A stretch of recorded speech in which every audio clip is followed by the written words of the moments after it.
মিরপুরে পরিচিত মুখ, তবে ভূমিকাটা এবার একেবারেই ভিন্ন। মোহাম্মদ আশরাফুল একটা সময় ছিলেন জাতীয় দলের অধিনায়ক, এখন সদ্য নিয়োগপ্রাপ্ত টাইগার ব্যাটিং কোচ।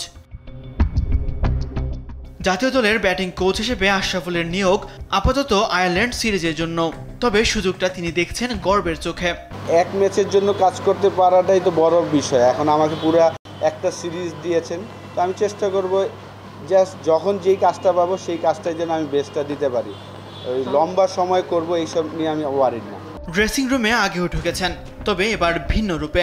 আশরাফুলের চোখে পার্থক্যটাও পরিষ্কার। প্লেয়ার হিসাবে ঢুকলে বেশি প্রেশার, কারণ আপনার পারফর্ম করতে হবে। সবাই পুরা 18 কোটি মানুষের সামনে আপনার ব্যাটিং বোলিংয়ের পারফরমেন্সটা জাজ করে। কোচের পারফরমেন্সটা আসলে টিম রেজাল্ট না করলে তখন হয়তোবা কোচের জাজমেন্টটা আসে যে আসলে টিম ভালো করছে না, এই কোচ ভালো না।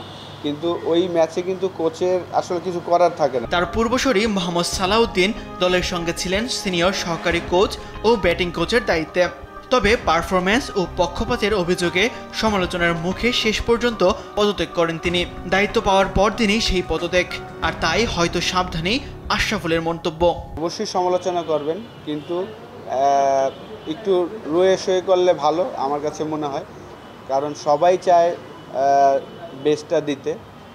তো সেই জায়গা এই সমালোচনাটা হবে, এটা আমি জানি, এটা স্বাভাবিক, এটাই লাইফ।